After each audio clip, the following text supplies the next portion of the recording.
Hey everybody, so I originally recorded something of an intro like this when I was in Daytona for the Rolex 24, but it doesn't look great, I don't think, and the audio is probably not the best either on my phone there. So I'm just gonna redo it here, and yeah, here is my experience at the Rolex 24 at Daytona.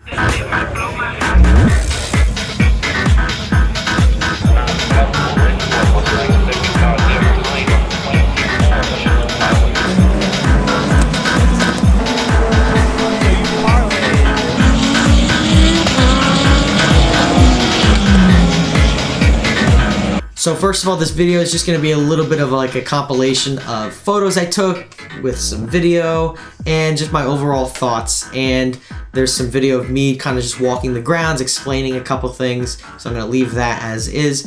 But really quick, I just wanted to jump in here and quickly go over what made it so awesome and a couple of tips. Number one, highly recommend getting the 4-day garage pass. It's absolutely worth it. It was about $130. You get access to the garages all 4 days, including during the race. You get autograph sessions, and for what you paid to walk around wherever you want, can't beat that price. So sick. You can walk basically anywhere you want except on the track. We're finishing up the 4-hour pilot challenge, which has been awesome. Lots of action, a lot of safety car actions, unfortunately, I guess. But yeah, I'm gonna go get some more photos.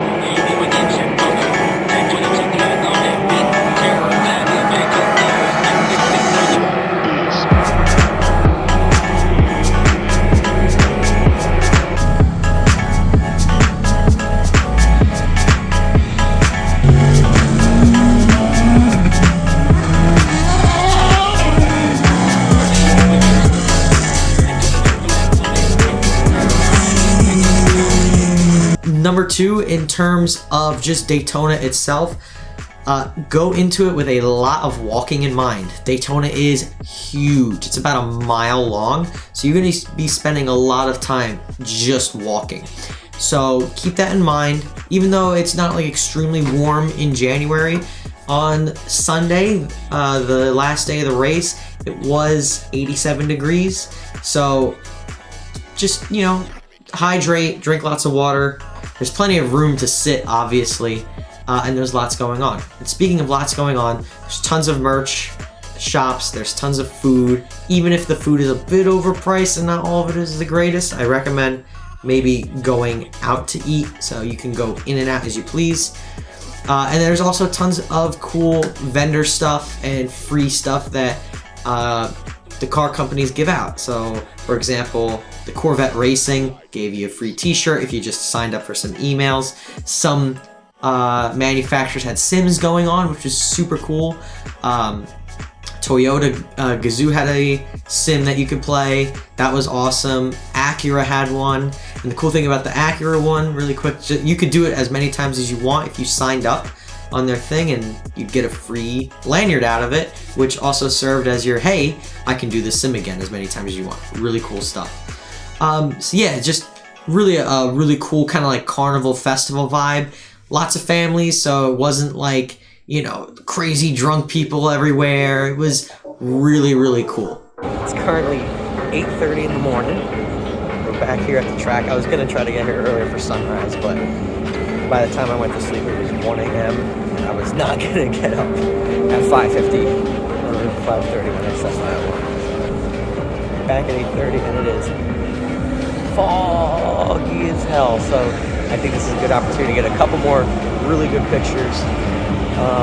Hopefully it clears up for the presentation of the winner and everything, so we shall see. Let's get back in there. Now, obviously I'm throwing up a lot of photos and videos, and because I kind of went not just for the race, but to practice my photography. I love taking photographs of sporting events, and this is my first ever full racing event. So I obviously got my nicer camera, which is a Canon 1DX Model 1 with a kind of cheap Canon lens. It was a 75 to 300 millimeter lens, and that's all of the photos that you're seeing here on the screen, except for a few. This really cool guy named Mike let me borrow his lens for about 25, 30 minutes. And I got one of my favorite photos out of it, which is this one, which is the Heart of Racing's Aston Martin Valkyrie prototype car. It just came out so great. And some of these came out so great, as a matter of fact, that I'm going to be selling poster prints of them on my Final Play Sports Co. website, which you can check down below. Get there early, please, especially if you're parking and you're not like getting dropped off or you're taking a bus or an Uber. Make sure you get there early because the parking honestly is not that great and the street is extremely busy. So it's gonna take you a while just to park. I drove from Ormond Beach, which is about 20 minutes from Daytona, which is where I was staying. From there to Daytona, 20 minutes. From the intersection of like Bill France Boulevard to finally parking took me about 40 minutes. So it does take some time to park. So keep that in mind. There also are free fan events that they do a couple days prior to the race. The one that they had for us was at the One Daytona, which is across the way. And it was awesome. Autograph sessions, free stuff that they're giving out. I got like a Ford Racing flag, some really cool stickers, especially from the AO Racing guys, Rexy and Spike stickers. And the Mazda MX-5 guys were there because the Mazda MX-5 Cup was taking place. So I got an awesome autograph poster that I brought home. Super cool. Also, because if you get that 4-day pass, you know, you get the autograph sessions and things like that. So I think it's actually open to everyone, but I also got a really sweet poster, a free poster that they give out that you can get autographed. They do only want you to bring one thing to autograph, so you can't just bring a helmet and a poster and, you know, whatever else. You gotta just kind of pick one thing and go with it. And they also give out driver cards that they autograph regardless, as well as some cool stickers. Like I said, I got a really cool Heart of Racing wristband and a koozie. So yeah, you can get some really neat free stuff by going to all 4 days. Now, just one other thing that I want to go over, which is kind of like the outside of Daytona, just making sure that you plan your trip. I will just say, I booked through Priceline. Do not get Sonic Car Rental or America Car Rental. They're scammers. They tried to charge me an extra $1,000 on my credit card. They keep a $500 deposit that they have yet to return despite what's in their policy. So don't use them, number one. And just a couple other things. Depending on where you're staying, there's some really good restaurants, and it's honestly a little bit cheaper to eat out than it is to go to the supermarket and buy food. Does that mean like a can of soup is gonna cost you $10? No, it doesn't. But like if you want to eat like relatively like nicer meals that you're cooking yourself, it might be easier just to go out. I'll just quickly shout out a couple places that I went.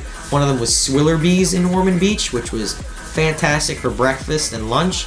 They have craft donuts. They have really good breakfast sandwiches, so highly recommend you check them out.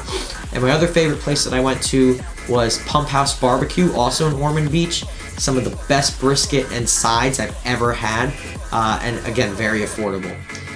One other thing I just wanted to point out, because this is definitely not something you see in New Jersey, is if you walk into a 7-Eleven in New Jersey and you want to get a drink, you're limited to non-alcoholic options.